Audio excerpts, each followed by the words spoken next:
Hi, this is Jill. Welcome to the Life After podcast, where we talk about moving from surviving to thriving.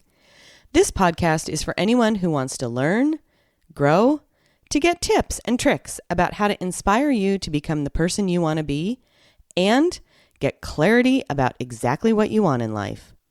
This is also the place to be if you want to be lifted up and encouraged to go out and do great work in the world. What has happened in your past does not have to define who you are today or who you become in the future. And in fact, what has happened to you in the past should, can, and will shape who you want to be. This podcast is also about bringing people together. It's about connecting all of you, helping you identify where you are in your process. What do you need to feel more engaged and alive in your life? More connected to the people in your circle? This is a community of those who are looking to improve our world in the way that is most meaningful to them. Why is this important? Because how we show up really matters. Bringing more service, kindness, and love into the world is critical right now. Our quotes for this episode are, "The capacity for hope is the most significant fact of life. It provides human beings with a sense of destination and the energy to get started," by Norman Cousins. And hope is not blind optimism. It's not ignoring the enormity of the tasks ahead or the roadblocks that stand in our path. Hope is that thing inside of us that, despite all the evidence to the contrary, that something better awaits us if we have the courage to reach for it and to work for it and to fight for it. Barack Obama. Finally, once you choose hope, anything's possible, by Christopher Reeve. In this episode, we're going to talk about hope and hope theory and the importance of cultivating hope in your life. That last quote by Christopher Reeve, "Once you choose hope, anything's possible," is the foundation of this episode. Having hope, creating hope, openness towards hope is a choice that we can all make at any time. As we'll see, making that choice makes all the difference in the world. The basic dictionary definition of hope is the feeling that what is wanted can be had or that events will turn out for the best. However, a better definition of hope comes from the book Hope Rising and is based upon the science of hope. That definition is, hope is the belief that your future can be brighter and better than your past, and that you actually have a role to play in making it better.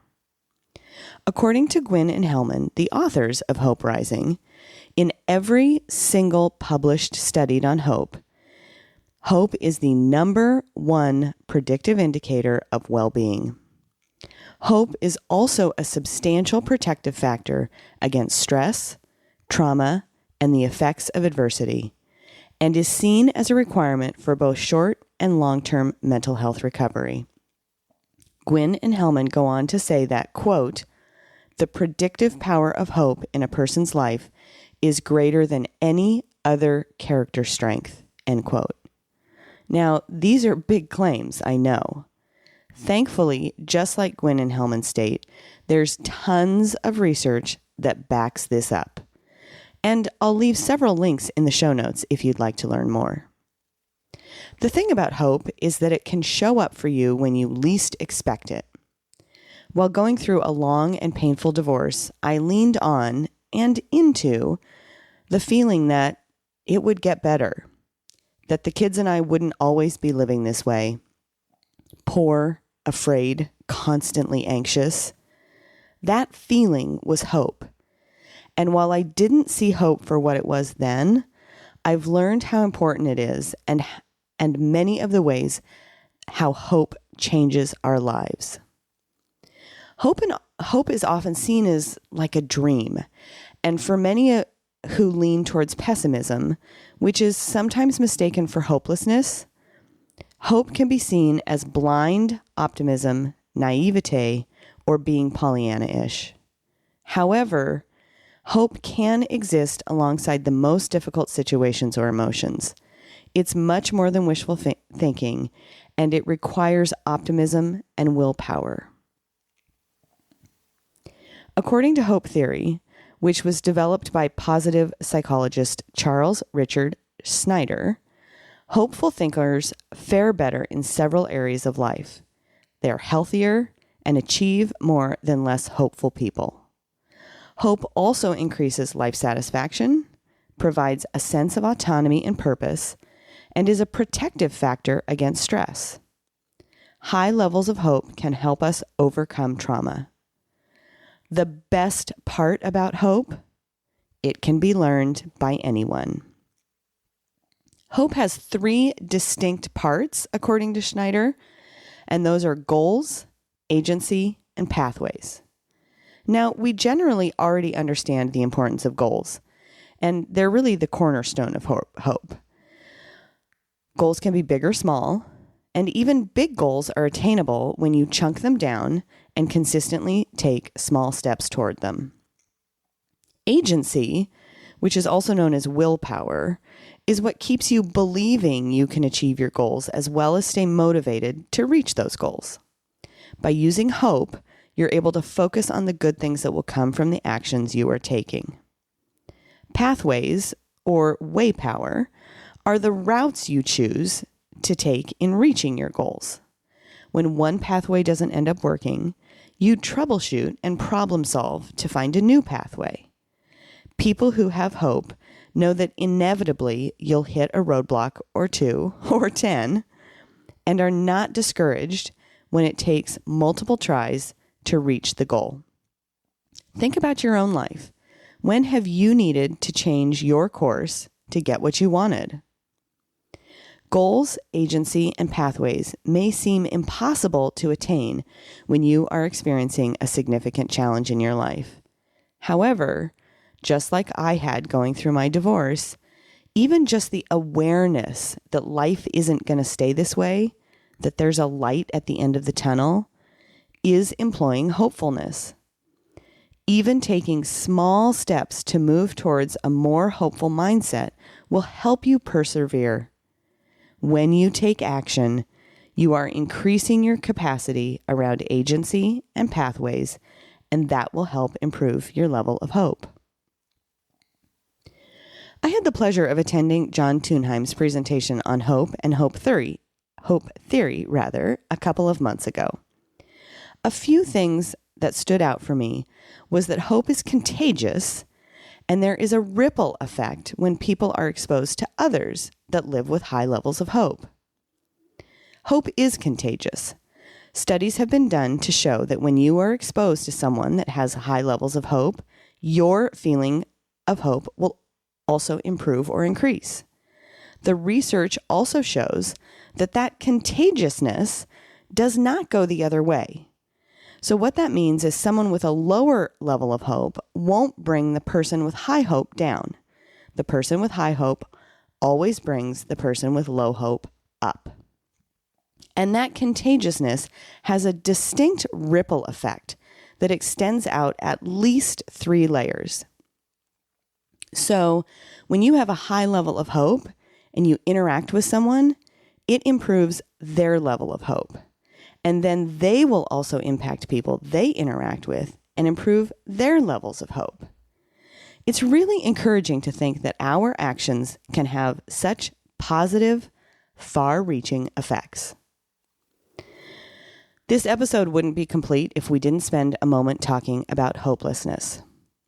Hopelessness is generally categorized as deep sadness or despair. There is a hope continuum which progresses through 3 stages as you move away from hope, starting at anger and rage, then going to despair, and ending at apathy or hopelessness. Unfortunately, the feelings of anger, rage, and despair can continue even once the final stage of apathy is reached. The rates of hopelessness have increased. For example, the Gallup organization conducts a survey of middle and high schoolers every year. Less than half of the kids feel hopeful. And 21% of kids say they are actively disengaged. Hopelessness creates negative outcomes for people by producing a lower quality of life, higher anxiety symptoms, and an increased suicide risk. If you are feeling hopelessness, it is incredibly important that you reach out and get help. So that brings us to, how do you build hope? One way, according to hope theory, is to be around hopeful people. Since hope is contagious, just by spending time with someone that is hopeful will positively impact you. Who is that person for you? A family member, friend, or colleague that always makes you feel better after interacting with them? Seek out more time with them. We're often talking about what you tell your brain believes. So if you want to increase your level of hope, think about what you're regularly telling yourself. What are your internal messages? Do you generally believe that things will work out? Do you believe that you have the ability to take actions to reach your goals? If not, start believing and practicing that they do, and that you can do those things. One way is to remind yourself of situations that have worked out in the past for you. We all experience the inevitable ups and downs in life, so find any evidence you have of when things have worked out. If you feel like you don't have a lot of evidence, then begin by making some, by shifting into a more positive mindset, even if it's simply for small things to start.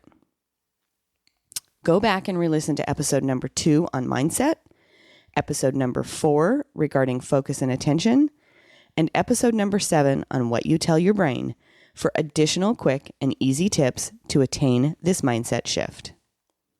Finally, improve your level of hope by looking at your goals.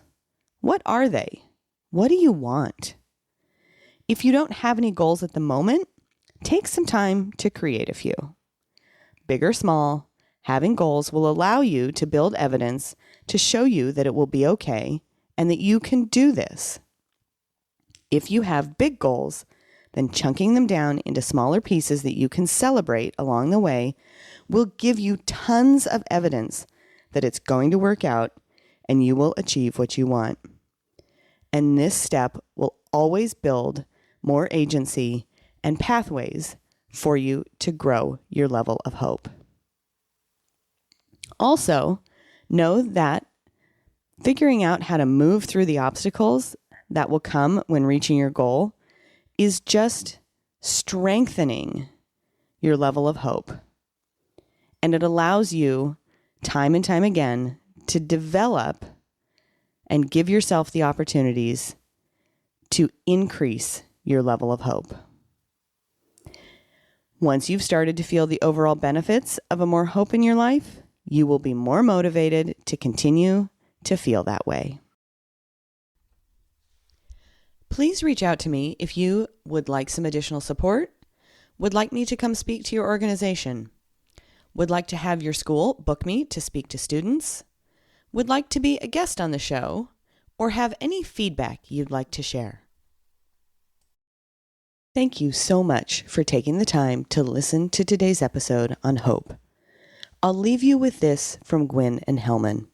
Quote, "Terrible tragedy, pain, and difficulties can be overcome with high hope. The research proves it. Hope is not a wish. Hope is measurable. Hope is malleable. Hope is action. Hope matters." End quote. And from me, always remember, you can change your life by increasing your level of hope. How are you going to do that today?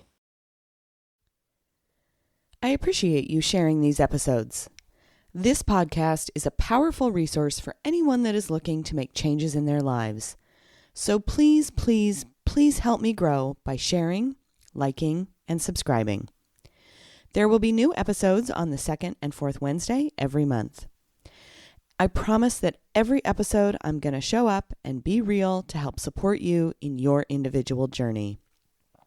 Please see how to connect with me in the show notes or go to my website at locatecoaching.com.